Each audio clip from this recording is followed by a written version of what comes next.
If you're experiencing stubborn weight gain during menopause, especially around your midsection, I'm going to teach you how to fix it. And by the way, the reason why women struggle with weight gain during menopause is not because menopause means that you have to gain weight. It's because the things that you've been told to do to lose weight are actually making you fail. And it's not your fault. You're going through a very difficult and confusing transition in your life, and you're constantly being marketed by different companies and so-called experts who are trying to push quick fixes that don't actually do anything, and many times make the issue even worse. And spoiler alert, doing more cardio, taking hormone balancing pills, and following restrictive diets that just leave you starving are not going to work. In this video, I'm going to cover the real reason why menopause often leads to weight gain, why traditional solutions like doing more cardio and eating less simply don't work, and the exact 3-step framework that we use with all of our menopausal clients to help them lose fat and regain their confidence. Let's get into it. The first thing we need to discuss is that you are experiencing hormonal changes, right? During menopause, your body stops producing estrogen, and estrogen in many ways regulates how your body stores fat.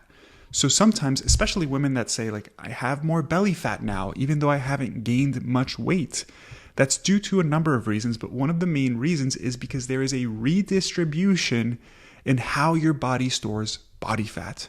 So women traditionally tend to store body fat more around the hips, maybe around the arms, and less around the midsection or belly, and men tend to store more body fat around the belly and less around the hips and legs, right? It's like the whole pear versus apple shaped body. However, after menopause, due to a lack of estrogen, our bodies redistribute how they store fat, and women start to store more body fat around the midsection, so more abdominal fat compared to the hips and thighs. So there is a change in how your body stores fat, even though you might not have gained a ton of weight, right? And this whole concept of not gaining a ton of weight and seeing more belly fat or more fat overall, or just a change in the shape of your body, you don't feel as toned anymore, is also because as we age, we tend to lose muscle mass. Okay, so I think this is a really important thing to talk about because traditionally, women don't think about muscle mass too much, right? I know this is something that's changing and women are talking about this more, but this whole concept of just doing like a ton of cardio, there are going to be changes in your metabolic rate as you age, not because your metabolism slows down or breaks, but simply as a byproduct of muscle loss as we age. After like your mid-30s, early 40s, we start to lose muscle mass at a slow rate if you are not properly resistance training and eating in a way that supports optimal muscle mass and muscle health. So in your 40s, you start to lose muscle mass. I think it's at a rate of like 1 to 3% per decade or something like that. And then after your 50s, it accelerates. And I've talked about this a number of times on the show, but muscle is incredibly important for your health, but also for your metabolic rate. So your metabolism, muscle makes up a big part of that. So if you're slowly losing muscle mass, and you're gaining body fat, the weight on the scale might not change much because you're losing one and gaining the other, but your body might start to look very different. And then also, as a byproduct of losing muscle mass, your metabolic rate slows down. So now you burn less energy and it's easier to gain weight, right? So there's a redistribution in terms of how your body stores fat. There is a potential reduction in your metabolic rate as a byproduct of exponential muscle loss as we age, which is accelerated during menopause. There's also potential thyroid complications. This isn't something that applies across the board to all women, but some women start to experience issues with their thyroid and start to produce less T3, which is the active form of your thyroid hormone, essentially, that in many ways regulates your metabolic rate. So your metabolism goes down and that impacts your energy expenditure. There's also an impact on appetite regulation, right? If after menopause, you've found yourself feeling hungrier, having more cravings, estrogen is involved in appetite regulation, right? So lower estrogen has been shown to influence cravings, less satiety, meaning you feel less full after consuming a similar amount of food. And all of that can be contributing to the struggles that you might be having with your nutrition, causing you to eat an excess amount of food. A lower metabolic rate means you burn less calories. A shift in how your body stores body fat means that now you're putting more body fat around the abdomen, and all of those changes can contribute to unfavorable changes in your body composition. And then lastly, due to hot flashes and symptoms associated with menopause, women tend to have sleep disruption, at least for a couple years while you're going through that transitionary phase, right? Hot flashes, which I mentioned, but night sweats, sometimes anxiety and stress, those things can contribute to poor sleep. And sleep is so, so, so important. We tend to think about our diet. We tend to think about our workouts. Some people tend to think about stress because they know stress is important, but we don't think about our sleep much. And poor sleep makes everything harder, right? It's like you're playing a video game on hard mode when you get poor sleep, in the sense that poor sleep is going to accelerate the rate at which you lose muscle mass. It's going to be harder to have a healthy amount of muscle mass if you are, 1, not resistance training, 2, not focusing on protein, 3, not sleeping well. It also shifts how your body stores fat. Like, you're more likely to store more body fat if you have poor sleep. It also impacts energy expenditure. There's a reduced caloric burn when you have poor sleep, and it increases hunger, right? So again, if you're experiencing symptoms and changes during menopause, which you are because it's part of your normal physiology as you age, and now on top of that, you're putting on poor sleep, it's no wonder why you're going through these transitions with your body and it feels like you have no control over it. And you're like, what the hell is going on, right? So hopefully now you have a little bit of a better understanding as to why your body goes through these changes. And I promise you, you are not doomed. There's a lot that we can do about this, and there's a lot that we can improve. But before we talk about how to improve, I want to talk about why the traditional methods that most women follow of doing more cardio, eating less food, cutting out all bad foods, doesn't actually work for what you're trying to achieve, right?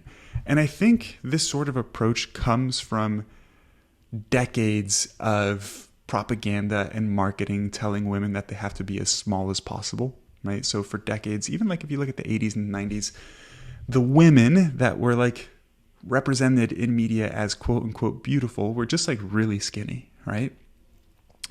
And most women aspired to be that way, right? And there was always like the stigma of like women should eat less and women should have a salad where men have a steak, and women need to do cardio instead of lift weights, and you need to shrink. And so for decades, women have been told that the solution is to do more cardio, do more exercise, and eat as little as possible. And those strategies might work when you're younger to shrink your body. But even though I still don't think you should do those things even if you're younger by any means, because they're not really that healthy.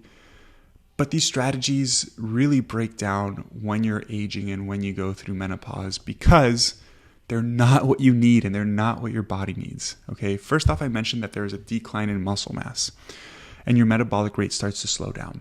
So if the primary form of exercise that you're doing is cardio, that's not really going to do much for your muscle health, right? We need to be lifting weights. You need to strengthen your muscles. So using cardio as the primary form of exercise, sure, it's going to help you burn some extra calories. And sure, cardio is really great for health, and I encourage you to do cardio. But the emphasis shouldn't just be like, do more cardio, run more, so I can burn more calories, so I can lose weight. Because you're also going to be exacerbating the rate at which you lose muscle mass. And again, we don't want to lose any muscle. Ideally, you want to focus on building muscle during menopause. When it comes to nutrition, focusing on overly restricting your diet, like eating as little as possible and cutting out all your favorite foods because they're quote unquote bad. First off, there is no such thing as a bad food. If you watch my content, you know that I always talk about moderation and the importance of balance and the fact that it's perfectly fine to have a cookie or a piece of cake here and there. But when you focus on just eating as little as possible and cutting out all your favorite foods, first off, it's unsustainable. You can't really stick to that for the rest of your life, right? And I know you do these things. Sometimes women are like, I'm going to do this for the next 3 months. I'm going to eat as little as possible to lose 10 pounds. But you never think about what are you going to do after? And if you lose 10 pounds by restricting all your food, what do you think is going to happen when you just start eating normal again? You're going to gain the weight, and that's probably the cycle that you've been going through over and over again, right? So the goal isn't to eat as little as possible. Another reason why it doesn't work, besides it being unsustainable, is the fact that eating as little as possible does not help you improve your body composition and build muscle mass, because you need adequate nutrition and you need adequate fuel to be able to train correctly and focus on building muscle, but then actually recover from exercise. So if you're not eating enough, you're not going to be recovering from your exercise, right? During menopause, it's not just about losing weight. It's about improving your body composition, having your body in a better metabolic state. And you can't do that by just running a ton and eating as little as possible, right? So again, doing these things is one, like when I say these things, doing a ton of cardio, eating as little as possible, taking supplements that don't actually do anything. They're unsustainable, but they don't do much to help you improve your metabolism and put you in a healthy metabolic state.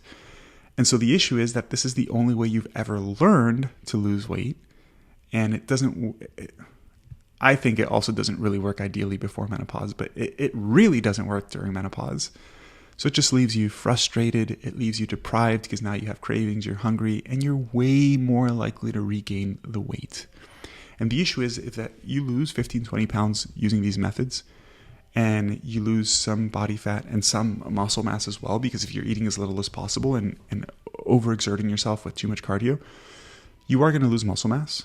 And now you regain 15, 20 pounds. It's almost exclusively all fat mass. You're almost in a worse place than when you started off, because now you weigh about the same as when you started, but you actually have less muscle and more body fat. Not ideal, right? Like I said earlier, though, you are not doomed by any means. I know that if you're listening to this right now and you're a woman going through menopause, you're like, wow, this sucks. What do I do, right? And like I said, you are not doomed by any means. The next thing I really want to share with you is what you can do to actually set yourself on the right course. To do that, I want to share the exact 3-step framework that we use with all of our menopausal clients, and truthfully with all of our clients, because we primarily work with clients who are in middle age, 40s, 50s. We have some clients who are in their 60s who are trying to improve health and body composition, and these principles apply across the board. But we really focus on these things with women who are going through menopause to help you lose body fat specifically, build muscle, improve your body composition, and feel like your old self again, because it's definitely very doable, right? Yes, going through menopause means your body is changing. There are changes that are inevitable. You're aging. You should celebrate the fact that you're aging gracefully, right? That said, though, it doesn't mean that we have to accept being in a body that we don't love, being in a body that we don't feel comfortable in. It doesn't mean we have to accept not having energy, not having confidence, right? So what I want to do is share this 3-step framework so you can feel like yourself again, feel confident, and maybe even feel your absolute best. So when it comes to the 3-step framework, one is around nutrition, one is around exercise, and one is around your lifestyle related habits, which are really important. And I'm going to bring up some things that I see that are really common with women in this age group that is essentially self-sabotaging. So let's start with nutrition, okay? The main concept here is that instead of focusing on eating as little as possible to lose weight, the goal is to fuel yourself appropriately to improve your body composition and to improve your metabolism. Okay, so it's a big shift in the way you're thinking about food. It is not, I need to eat less and eat as little as possible. It is, I need to eat more of the right stuff, and I need to fuel my body so I can actually be as healthy and as strong as possible, right? And there's a couple of different variables we really want to focus on here, but some of the most important things are going to be making sure we eat adequate protein to support healthy muscle mass, specifically as we age, and making sure we're eating the right amount of food, specifically calorically, making sure we're eating the appropriate amount of calories to support muscle and energy, right? So big picture principles here. Don't overly restrict your food. Don't say, I can't eat this, I can't eat that, right? Instead of seeing nutrition as, how can I eat as little as possible to lose weight? It should be, how do I eat as much as my body needs to properly fuel itself, build muscle, and be in an appropriate metabolic state, in a healthy metabolic state, I should say. So making sure we eat adequate protein, that's going to help us prioritize muscle mass.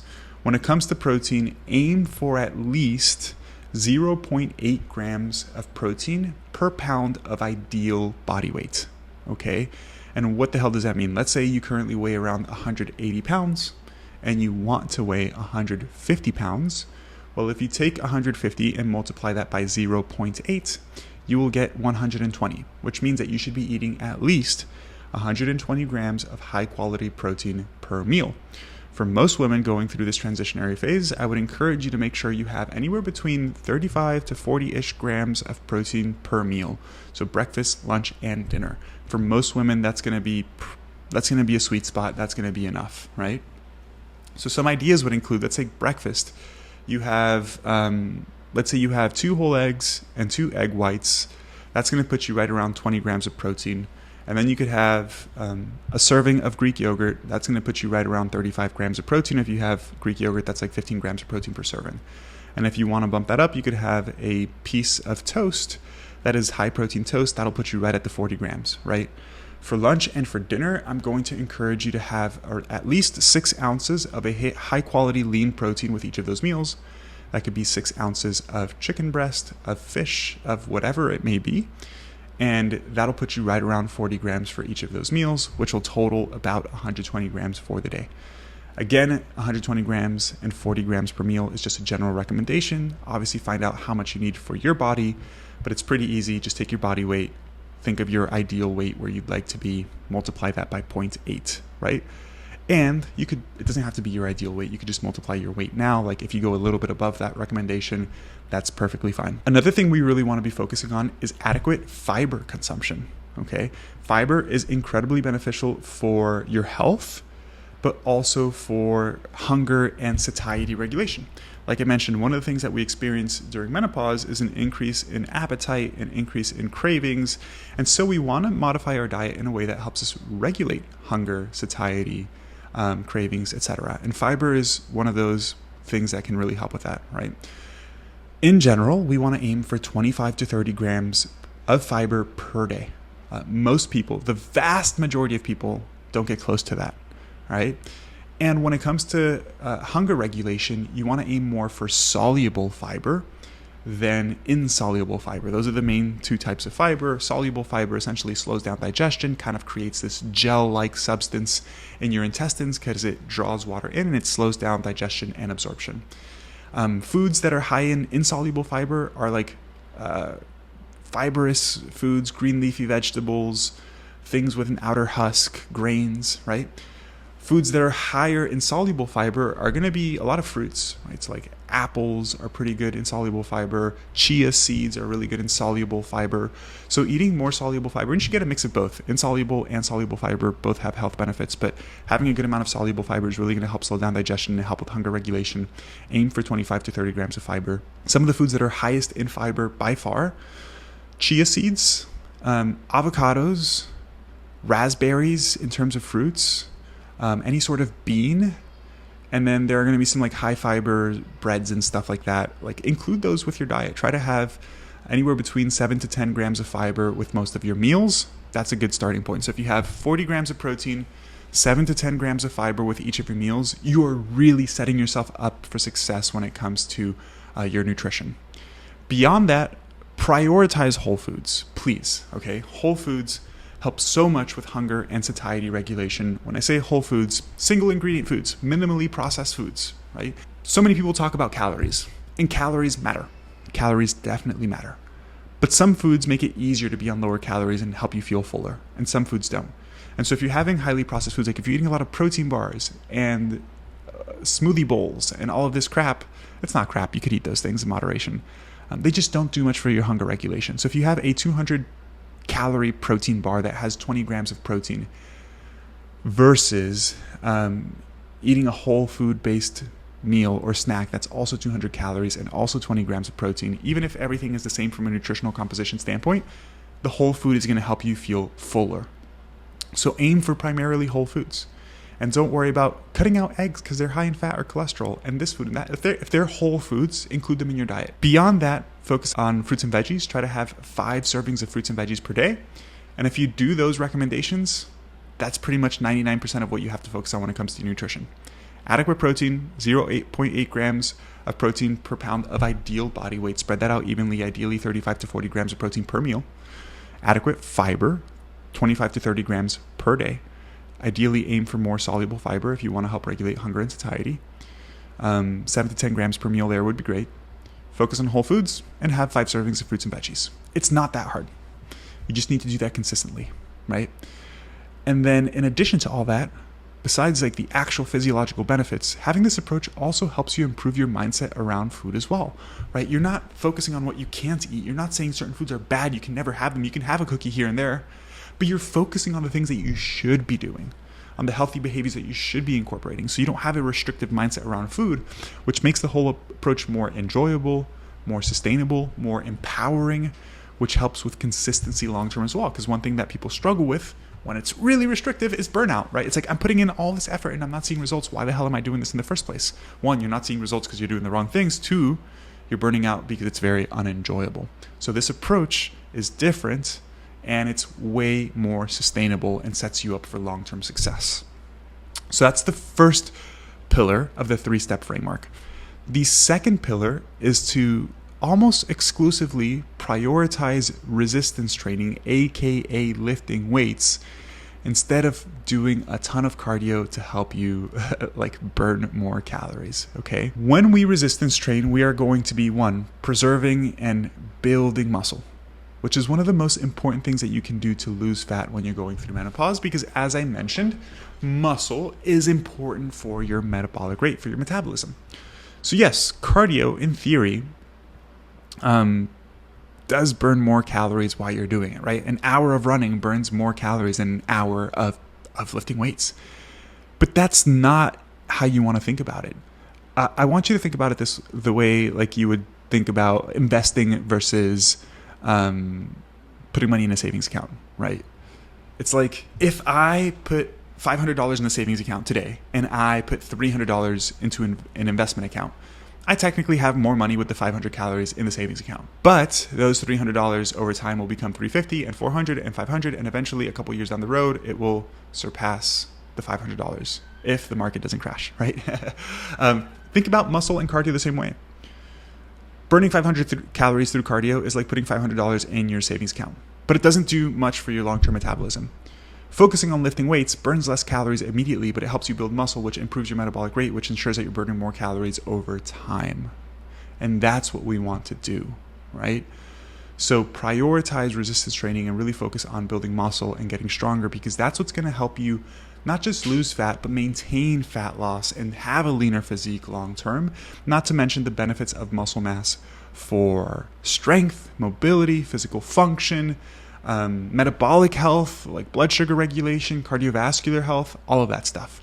And I'm not telling you not to do cardio, ladies. Like, cardio is still important for your cardiovascular health. It just shouldn't be the primary modality of exercise, especially if you have limited time. Focus on lifting. You'll get cardiovascular benefits from lifting as well. But prioritize lifting. If you want to do a little cardio on top of that, feel free to do that. And then what I recommend is having a daily step target and just moving your body throughout the day. So specific recommendations when it comes to lifting: make sure you're lifting at least 3 times a week, right? As a bare minimum. If you are doing 3 times a week, focus on full body training. So train your entire muscle. Don't just your entire body. Don't just do one muscle group per day and only train it once per week. Like, Monday is chest day, Wednesday is back day, and then I do legs on Friday, and I don't do it again until the next day. Do 1 or 2 exercises per major muscle group for each of those workouts 3 times a week. So that could be something like a chest press or a shoulder press, something like a row or a pull up or a pull down, and then something like a squat and a hamstring curl, right? So 4 major exercises per workout, 3 times per week. Those 4 major exercises should be ideally big compound movements, right? Compound movements include movements that work multiple joints. Like a bicep curl is an isolation movement. A pull-up is a compound movement because it's a big movement, right? So primarily compound movements, you want a pushing movement for the upper body. You want a pulling movement for the upper body. So that'll be like chest, shoulders, and tricep is the push. Your back and your biceps is the pull. And then for your lower body, you want one pressing type of movement, like some sort of squat, and then some sort of hamstring movement. This could be a leg curl, an RDL, a good morning, but have one exercise, at least one exercise for each of those 4 movement patterns for each workout, and do that at least 3 times per week. If you could do it more, better, right? And then focus on slowly getting a little bit stronger every single week. This won't work forever. Like, there'll be a point where you can't just get stronger every single week. And this is where strategizing and knowing how to program and how to tweak things and how to progress from week to week and month to month is going to be super helpful. And that's where having a coach could come into play. Like, that's what we do for our clients. But if you're just getting started, like, just focus on those things. 4 main exercises, 1 for each major muscle group. Make sure they're big compound movements. Do 3 or 4 hard sets for them. Do that 3 times a week, and then slowly progress from week to week. And then when you get to a point where you're not progressing and you don't know what to do, reach out to us for coaching and we'll help you out. Jokes aside, but truly, like, if you do need help, just reach out to us. So that is the second pillar, right? Which is, instead of focusing on an exercise as a means to lose weight and burn calories, think about exercise as a way to improve your body composition, build muscle, and improve your metabolic health. And to do that, you should be focusing on lifting weights primarily, building muscle, getting stronger. Now, the third pillar is to dial in your lifestyle. Okay. I'm going to really emphasize this one because it's not just about eating healthier and exercise. Your lifestyle matters, right? Alcohol consumption, how you manage stress, sleep quality, I'm not going to dig into sleep a ton because I talked about sleep earlier. But when it comes to sleep, make sure you have a sleep hygiene routine. Make sure you're trying to get at least 7 to 8 solid hours of sleep every night. You go to sleep at the same time. You wake up at the same time. You're not watching TV and looking at your phone like right before you're going to sleep. Limit that. Maybe read a book. Maybe chill out. Do something relaxing. Make sure your room is nice and cold. Make sure your room is nice and dark. Like those things are going to help your body be in a calm state that's ready to sleep and get optimal rest. You need to really prioritize your sleep if you're trying to improve your health and your body composition and lose the body fat that you've been gaining during menopause. So I'm not going to continue hammering on this whole concept of sleep. I think it based off what I'm sharing, you probably know that it's important. But I really want to talk about alcohol specifically. So many women, specifically during menopause, like to rely on alcohol as a way to cope with feelings, stress, anxiety, whatever it may be. It's very social, right? Getting together with your friends multiple times a week, having a bottle of wine. It might seem fun in the moment, but it's setting you back. It's setting you back in so many ways. I think cutting out alcohol, like it doesn't have to be altogether, but reducing your alcohol consumption is one of the most powerful things you can do to lose body fat, improve your health, build muscle, be in a better metabolic state, all of this stuff that we're talking about, which is really important. First and foremost, alcohol is extremely calorically dense, okay? 1 gram of carbohydrate has 4 calories. 1 gram of protein has 4 calories. 1 gram of alcohol has 7 calories, almost twice as that. The only thing that has more is 1 gram of fat, which has 9 calories. But alcohol does nothing for your nutrition because it's not nutrition, and it does nothing for your hunger regulation, right? Like a shot of vodka, literally a shot has like 60, 70 calories. A glass of wine has well over 100 calories, sometimes over 200 calories, right? So it's very calorically dense. On top of that, it impacts exercise recovery. So if you're training to build muscle and you're putting all this effort in the gym and now you're drinking a ton of alcohol, it negatively impacts your ability to recover from exercise, build new muscle. It also negatively impacts sleep quality. And we've talked about how important sleep is. So if you're doing all this stuff to prioritize your sleep, but now you're drinking and that negatively impacts your sleep quality, you're self-sabotaging, right? And alcohol also negatively impacts hunger regulation and cravings, right? How many times have you told yourself, I'm doing really well with my diet, I'm not going to eat XYZ, and then you drink and you're with your friends and then you eat a bunch of it, right? Alcohol just has no positive impact besides the fact that it's fun to have a drink or two with some friends and chill. Just like moderate how often you're doing that. And if you're doing that multiple times per week and you're having multiple glasses of wine every single time, that's one of the main contributing factors, right? So reality check there, but hopefully it's something that you're willing to change and willing to work on because it makes a really big impact. And that's pretty much the 3-step framework. We apply this sort of framework when it comes to nutrition, focusing on fueling your body appropriately rather than eating as little as possible, focusing on seeing exercise as a means to build muscle and improve your metabolic health rather than a way to burn calories and shrink yourself, and improving your lifestyle so you're living an overall healthy lifestyle rather than just like having fitness be part of your life and something you're doing, like it really being something that you encompass and you live by. This is what we do with all of our clients. I want to highlight 2 really, really cool clients who have seen some awesome transformations using our approach recently. Like one client, her name is Penny. I'll just share a little bit about Penny. Penny started working with us. She's 59, about 6 months ago now. And Penny, after hitting menopause, like first off, she's never struggled with her weight at all. After hitting menopause at 50, she slowly just started gaining weight year after year and year after year. And nothing she was doing was working. She was doing the stuff that I shared of like eating less, exercising more, but it wasn't sustainable. She struggled with consistency.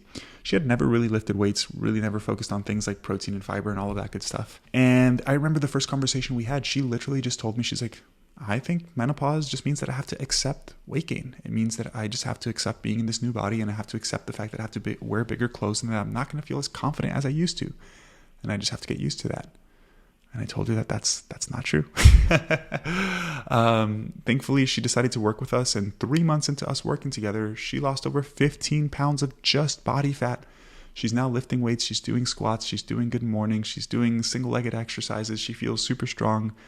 She's feeling confident in her skin again. She told us that her husband and her son have been complimenting the way she's been looking, which is super cool.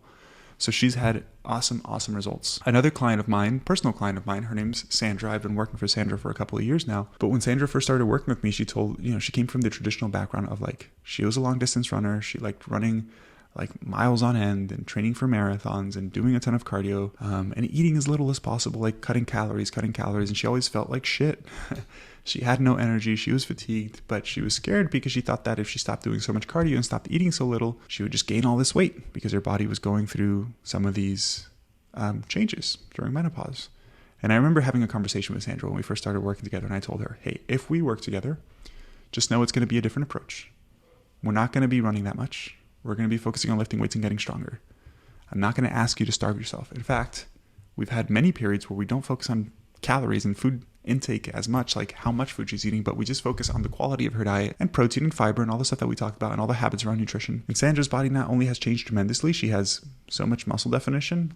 Her weight hasn't changed a ton. She has lost a little bit of body fat, but it's like she just feels so much better, feels so much stronger. There's no fatigue. Like her symptoms have subsided tremendously. She feels more energetic. She feels more confident in her skin because she's no longer looking at this whole health and fitness thing as something that's punishment for her to be smaller, but instead something that empowers her.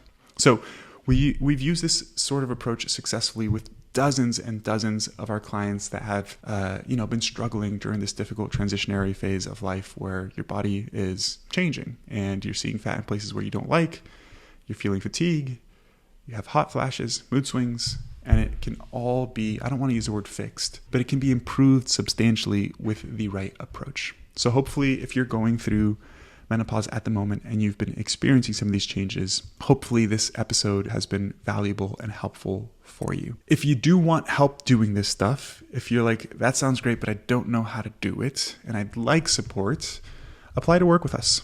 Head over to fitforlifeacademy.health. That's fit for the number 4 lifeacademy.health. The link will be down below. Submit an application, book a call with us. We'll have a conversation with you to talk about your goals and your challenges and see if we're a good fit to help you.